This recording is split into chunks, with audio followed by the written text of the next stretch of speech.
E aí, meus queridos, tudo bem? Eu sou o Prof. Clayton Reis e essa é a resolução de mais uma questão de calorimetria que diz o seguinte: considere seus conhecimentos sobre mudança de fase e analise as afirmações 1, 2 e 3 referentes à substância água, um recurso natural de alto valor.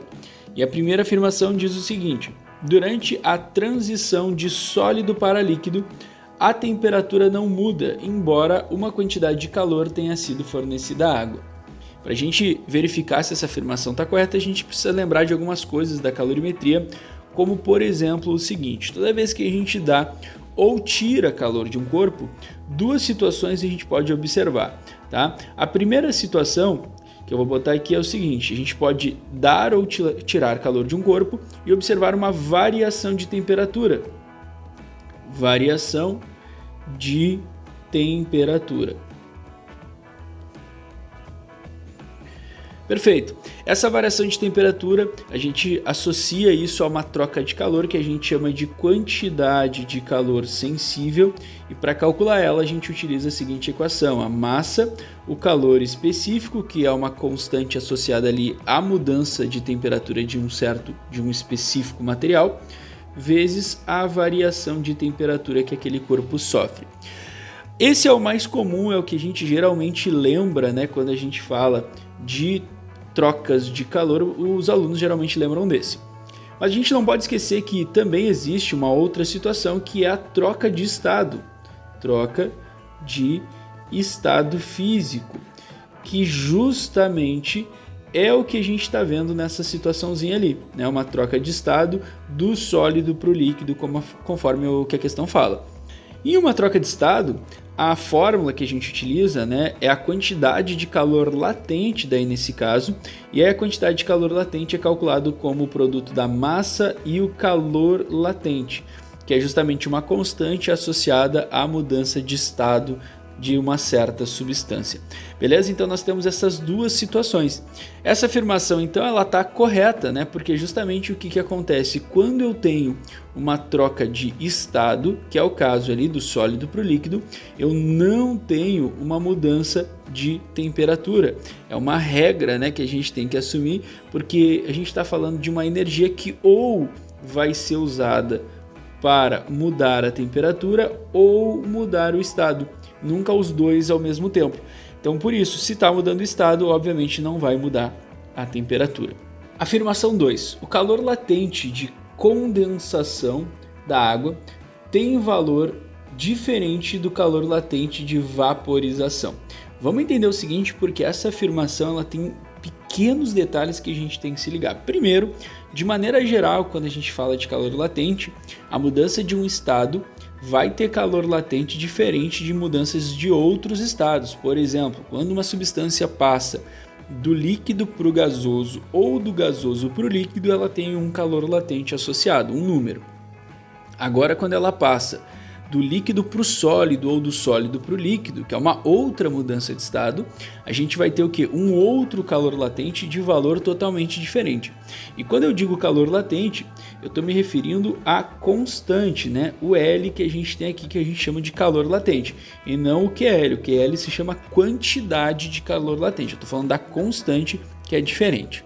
Só que aqui nessa questão ela está falando sobre uma mesma mudança de estado, digamos assim, né? Entre dois estados, entre os mesmos dois estados. Por exemplo, ele fala ali, ó, latente de condensação. Condensação é do vapor para o líquido.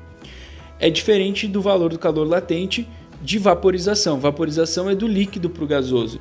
Então ele está falando de dois estados, né? Uma troca entre dois estados, que é do líquido para o gasoso ou do gasoso para o líquido.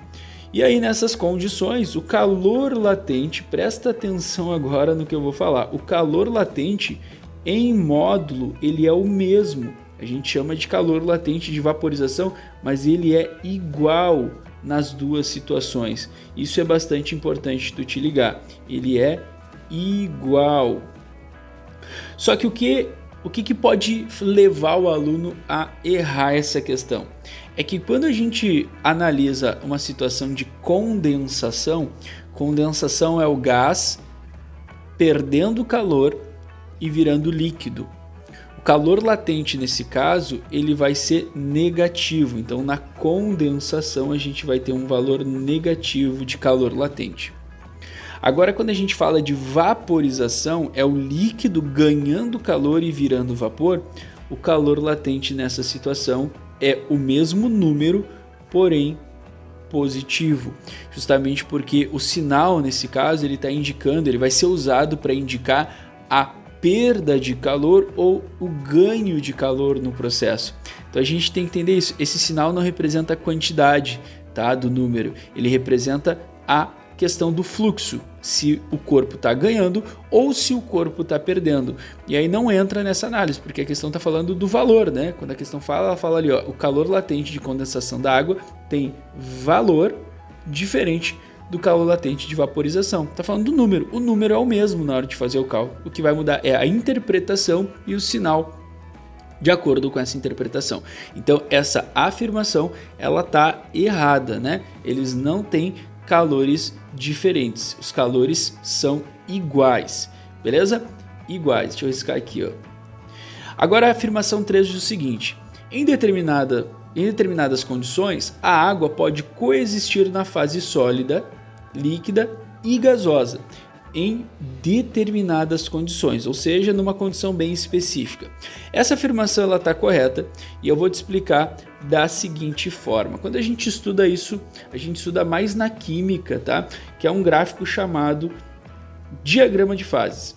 E esse gráfico, o que ele vai relacionar, né? Ele vai relacionar duas grandezas, que é a pressão sobre a substância e a temperatura que essa substância vai ter. O que esse gráfico me mostra? Ele tem um aspecto mais ou menos assim, ó. Dependendo da substância, já deve ter visto um gráfico tipo esse. E aí no gráfico mostra assim, ó, esse lado aqui a substância vai estar sólida, esse lado líquida e esse lado gasosa, tá? Ela me mostra que dependendo da pressão e da temperatura que eu colocar essa substância, ela vai ficar em estados físicos diferentes. Sabe quando a gente diz que a água entra em ebulição a 100 graus Celsius? A gente está falando isso, mas entendendo que a condição que a gente está analisando é uma condição normal de temperatura e pressão, onde a pressão, por exemplo, é a pressão ao nível do mar, atmosférica. Só que se eu mudar a pressão sobre a água, ela pode entrar em ebulição a qualquer outra temperatura. Tá? Dentro aí desse diagrama de fase a gente consegue ver qual a pressão a gente consegue botar para determinada temperatura de ebulição. E daí nesse diagrama a gente consegue ver que tem um ponto bem aqui no meio, ó, que é onde essas linhas se encontram, que a gente chama de ponto tríplice, e esse ponto aqui nós temos exatamente os três estados coexistindo, mas como eu disse é um ponto bem específico de pressão e temperatura. Tá? Então essa afirmação está correta, porque ela diz isso, em determinadas condições, uma situação bem específica de pressão e temperatura, que ela quer dizer, a gente vai ter os três estados? Sim, vamos ter os três estados coexistindo. Olhando as alternativas, então, ficamos com a alternativa C, que é a resposta certa dessa questão. Espero que vocês tenham entendido, espero que vocês tenham gostado, muito obrigado por assistirem até aqui, fiquem ligados aí nas próximas resoluções, e era isso, bons estudos para vocês e tchau, tchau!